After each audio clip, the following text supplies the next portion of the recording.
Hi there. Welcome to The Flower of Freedom by Deborah J. Reeves. All rights to both the book and presentation are reserved. This is chapter 163, Mark of the Past.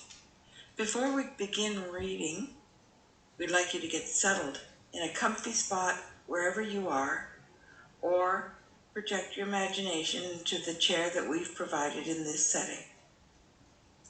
We hope to share a little kindness with you, a few minutes of a story that we hope will entertain you and add something positive to your life. That's all in the hope of planting a virtuous seed so that you can start your own virtuous cycle anywhere that you are. Here we go, chapter 163, Mark of the Past. Bertie walked for the better part of an hour, but his mind could not come up with any sort of peace.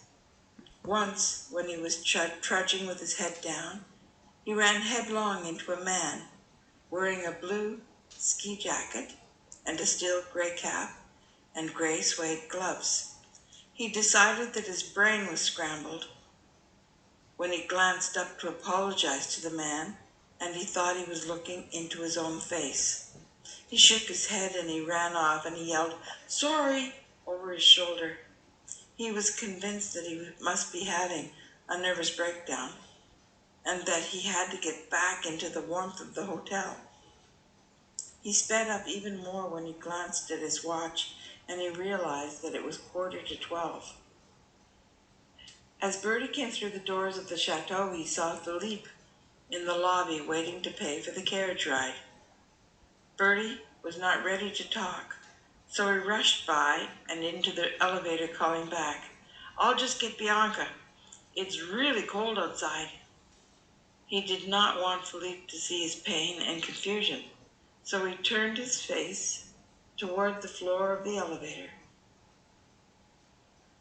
On the way to the room, Bertie decided that this was not the time to explore this issue with Bianca.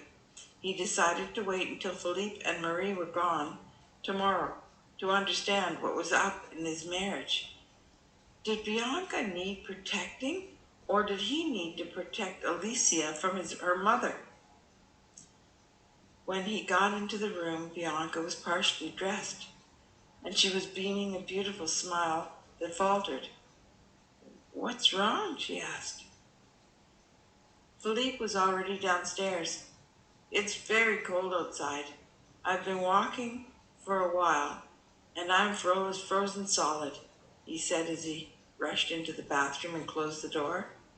Once inside, he ran some warm water, and he washed his face. He peered into the mirror to see if he had lost his marbles. He shook his head with frustration. He wasn't sure what he should expect to see if his marbles were mangled or lost. Did he expect them to roll out of his nose and into the sink? He shook his head again, and he wished that it were that easy.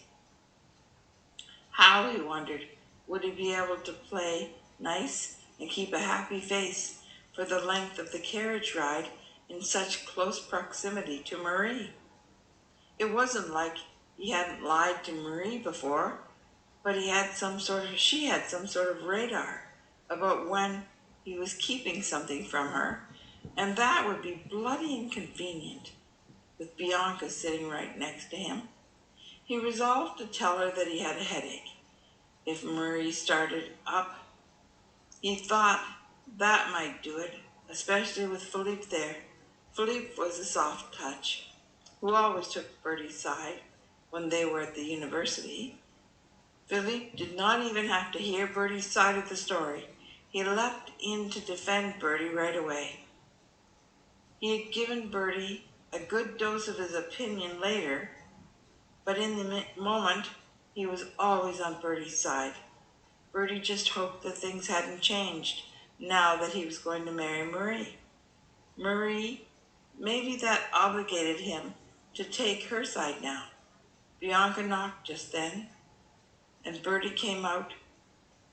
He plastered on a happy face, and he said that he had to get going so that Philippe did not send out a search party.